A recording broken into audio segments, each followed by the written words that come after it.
le të themi edhe të vështirë mundësinë për të marrë një kredi në vlera më të madhe, për të patur një kolateral më të lartë apo për të deklaruar një xhiro më të lartë. Pse do duhet të zgjidhet rrugën e informalitetit dikush ja hap një biznes?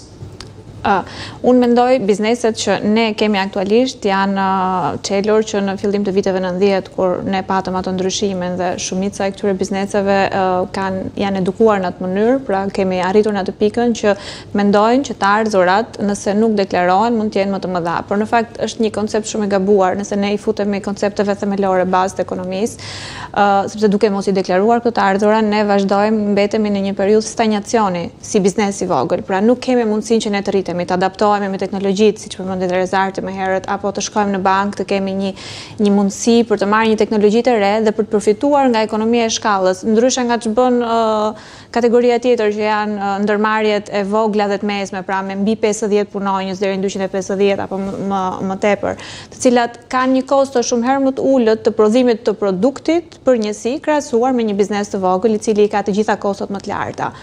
Ka problematika të ndryshme të tjera, të cilat janë edhe, le të themi, trashëgimia. Ky është, le të themi, problemi më aktual që ne hasemi sot në bizneset e vogla, siç e thash, shumica e atyre që e kanë nisur këtë biznes sot janë në prag pensioni. Pra, këto biznesmen nuk kanë sot e kësaj dite se kujt ja lën këtë biznes, sepse fëmijët e tyre mund të jenë larguar nga Shqipëria për arsye të ndryshme, për arsye migracioni, për arsye për të marrë një formim apo një edukim më të mirë. Dhe shpeshherë kjo çon në humbjen e këtyre bizneseve të vogla. Le të themi nuk është një problem vetëm i Shqipërisë, është një problem totalisht rajonal, barbotror. Rezart, duke qenë se partitë politike e përmendim biznesin sa herë që ka fushat dhe opozita thotë që biznesi po sulmohet, po cënohet, po i mbyllet dera me inspektor të shumë që shkojnë për t'i zhvatur, për t'i bërë, nga ana tjetër qeveria thotë legjitimohuni, kështu do keni të drejta më shumë, sikurse e përmendëm në këtë hapësirë. A ka shanse dikush sot të jetë jo legjitim, përjashto ata online që hapin një faqe interneti apo një profil në rrjetet sociale? Një pjesë madhe e bizneseve familjare kanë informalitet, siç kanë edhe bizneset të mëdha, por ne nuk mos ta ngatrojmë me evazionin fiskal, domethënë informalitet, po a mund të funksionuar? Ekziston, ka shansin ta bëjë? Ne mund ta shikojmë biznesin vetëm brenda Unazës Tiranës, mund ta shikojmë edhe një fshat Kukësit, edhe një fshat atje mungon vëmendja.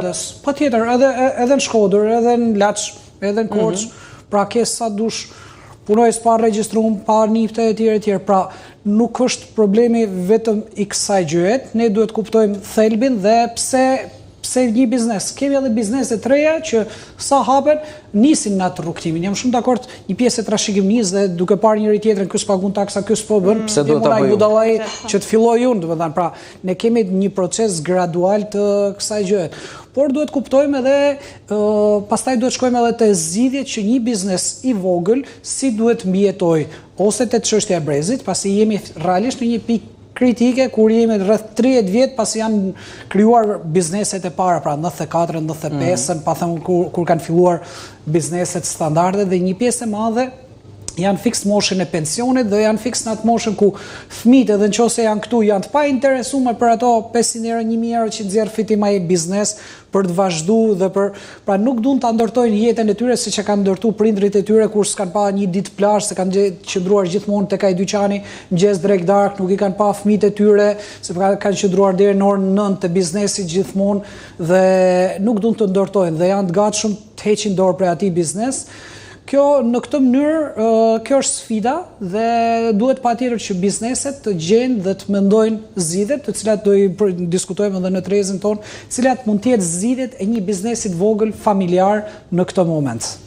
Ndalemi tek një sektor, kafenet, baret. Janë të shumta, të paktën në Tiranë i gjen gati çdo 3 metra. Kemi numrin më të madh në Europë për kafene. E drejtë. Për banor. Por jo të gjitha kanë punë. Ka një mënyrë se si mund të operojnë në formë eficiente? Secili duhet gjej në çdo biznes për mendimin tim disa elementë. Së pari, çfarë unë do kisha bërë po të kisha një biznes të vogël.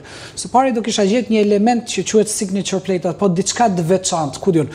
një lloj croissantit, një lloj cappuccinot, një lloj të shërbimit jo me atë gotën e Një qelçit. produkt të vetin, Po, më thoni. një produkt vetin dhe të mënyra, pra, duhet të përmirësojnë eksperiencën e individëve. Pra, një vend ku kam pa një interesant ishte birrën e shërbenin në një tas druri, pra, për gjetur Shumë elementet, interesante, vërtet, mënyra ndërtimit të tavolinës, mënyra ndërtimit, për shembull, jemi te lokali. Sot për sot, personi që të vjen të shërben realisht nuk është kamarier. Ai është agent shitjesh. Por ne gjithë kamarierët nuk i trajtojmë me përqindje, i trajtojmë me pak fikse dhe themi të marrin çat marrin nga bakshishet.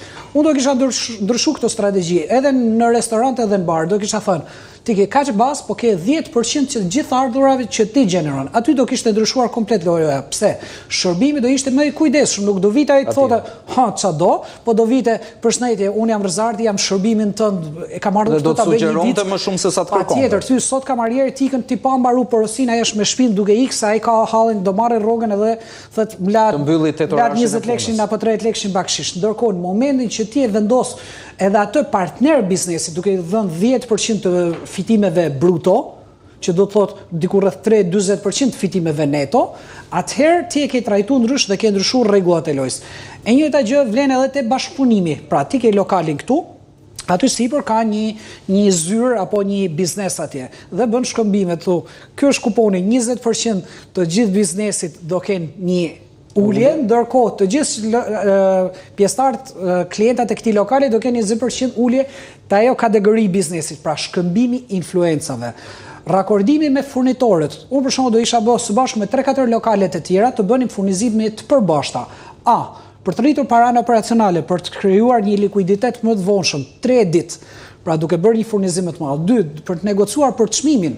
Pra nëse unë marr 200 kg kafe dhe jo 10 kg kafe, ka mundësi për të negociuar për çmimin, për të negociuar për marrëdhënien. Ka shumë element te online, te bashkëveprimi, te mundësia financiare, të ndërveprimi me një furbuke që atë croissantin ta sjelli, por të bëjë diçka, pra. Dhe kjo ndodh tek çdo biznes, pra partnership 1, 2, disiplinë financiare, pra ti të kesh stok të inventarit, ti të kesh një indikator performance, sa kamarierëve i ka shërbyer secili, sa klientëve i ka shërbyer secili kamarier, cili ka qenë kuponi mesatar dhe këtu kupton cili kamarier bën më tepër upsell dhe cross sell në këtë prizëm. Dhe ku diun, cili për produktin e ri që ne e kemi, produktin e veçantë që e kemi,